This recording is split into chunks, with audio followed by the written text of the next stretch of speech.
Hello, dear students. In today's class, we studied that a function has three parts: function definition, function declaration, and function calling.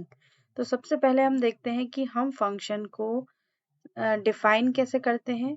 उस function का prototype जो होता है that is function declaration. तो वो हम main से ऊपर करते हैं और एक फंक्शन हम बना के देखते हैं कि कैसे हम उस फंक्शन को बनाते हैं और कॉल करते हैं। सबसे पहले start with hash include stdio.h. This is the header file which has some predefined functions. Now if I say मुझे एक फंक्शन बनाना है जो दो नंबर्स का सम करेगा और वो सम को रिटर्न करेगा।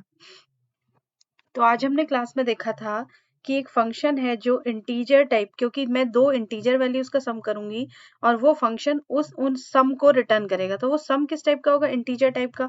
तो सबसे पहले हम लिखते हैं फंक्शन का रिटर्न टाइप, फिर फंक्शन का नाम जो कि मैंने रखा है सम, और इस पैरेंथेसिस के अंदर हम लिखते हैं the parameters function is going to take. तो दो पैरामीटर्स इस फंक्शन को चाहिए। पहला है इंटीजर टाइप का नंबर 1 और दूसरा है इंटीजर टाइप का नंबर 2।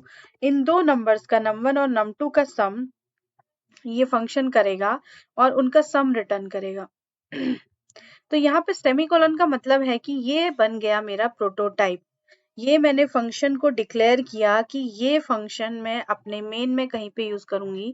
तो this is called a prototype कि अगर जब कंपाइलर इस लाइन पे आएगा तो वो फिर इस फंक्शन को ढूंढेगा कि ये कहाँ पे डिफाइन है, वो उसको सीधे पढ़ेगा। तो या तो मेरे पास दो तरीके हैं, मैं यहीं पर इस फंक्शन को डिफाइन कर दूं कि ये फंक्शन क्या करेगा। तो अभी हम पहले वो तरीका देखते हैं। मैं यहीं पे इस फंक्शन को डिफाइन कर रही हूँ। दैट मीन्स कि मैं पैरेंथेसिस के साथ यहाँ पे जो ब्लॉक ऑफ कोड लिखूंगी वो मेरा इस फंक्शन का कोड माना जाएगा। ऐसे ही हम फंक्शन मेन में भी लिखते हैं। तो यहाँ पे मैंने लिखा suppose return num1 plus num2। मैंने क्या किया, दो नंबर्स का सम करके रिटर्न कर दिया। तो आप यहाँ पे ये भी कर सकते हैं कि आप इंट c ले लीजिए और फिर c assign num1 plus num2 कर दीजिए और c को रिटर्न कर दीजिए। दोनों बातें सेम है।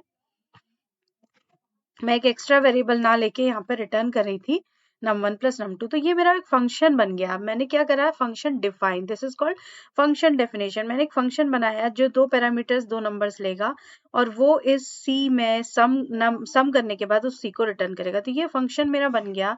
तो अब मुझे इस फंक्शन को इंट मेन में डायरेक्टली यूज करने की परमिशन है। मैं मेन फंक्शन के अंदर कहीं पर भी इस फंक्शन को, सम नाम के फंक्शन को कॉल कर सकती हूँ, क्योंकि जब मेरा कंपाइलर इस फंक्शन को रीड करके आया है तो यहाँ पे उसे कॉल करने में कंपाइलर को पता है कि सम नाम का एक फंक्शन बना हुआ है जिसकी वर्किंग है कि दो वेरिएबल्स का वो सम करता है। तो यहाँ पे मैं क्या करूंगी, अब इंट a कॉमा b, मैंने दो वेरिएबल्स लिए। ये दो वेरिएबल्स मैं यूजर से भी स्कैन करा सकती हूँ। तो मैं यहाँ पे शॉर्ट मेथड यूज कर रही हूँ। आप यूजर से स्कैन करवा लीजिए। सपोज यूजर ने a में डाला 5 और b में डाला 10। तो मैंने दो नंबर्स लिए, यूजर से स्कैन कराए। अब मैं सम फंक्शन को कॉल, तो now I will call this function called sum. और इस फंक्शन को कॉल करने में मुझे किन बातों का ध्यान रखना पड़ेगा? सबसे पहले तो जब हम फंक्शन को ऐसे कॉल करते हैं सेमीकोलन, दिस मीन्स इसका मतलब होता है कि फंक्शन कॉल हो रहा है। अगर फंक्शन के आगे पैरेंथेसिस लगा के सेमीकोलन लगा दिया means this is a function call. अब फंक्शन को कॉल करने में मुझे दो बातों का ध्यान रखना पड़ेगा, एक तो उसके रिटर्न टाइप का और एक उसके पैरामीटर्स का। कंपाइलर जब इस फंक्शन को पढ़ के आया है तो उसे पता है कि ये सम नाम का फंक्शन एक इंटीजर वैल्यू रिटर्न करेगा और दो पैरामीटर्स लेगा। तो यहाँ पे अगर मैं बिना पैरामीटर्स के कॉल करूंगी तो एरर आएगी। दैट मीन्स मुझे इसके अंदर दो पैरामीटर्स भेजने पड़ेंगे। तो मैंने वो दो पैरामीटर्स भेज दिए a कॉमा b। a एक नंबर है, b एक नंबर है। जो a की वैल्यू जाएगी num1 में, यानी कि num1 में पास हो गया 5। b की वैल्यू जाएगी num2 में, यानी num2 में पास हो गया 10।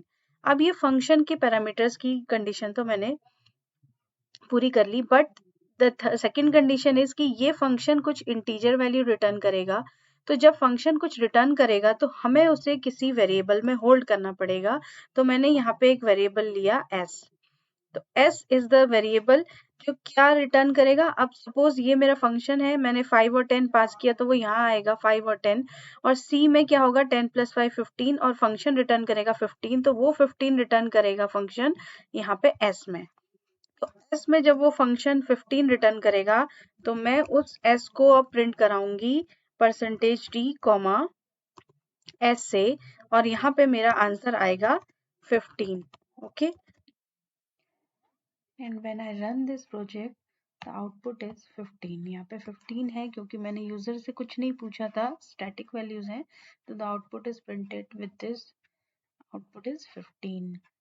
सो ये हमारा सिंपल प्रोग्राम है, एक फंक्शन को मैंने बनाया है और उसे कॉल किया है, एंड द आउटपुट इज 15।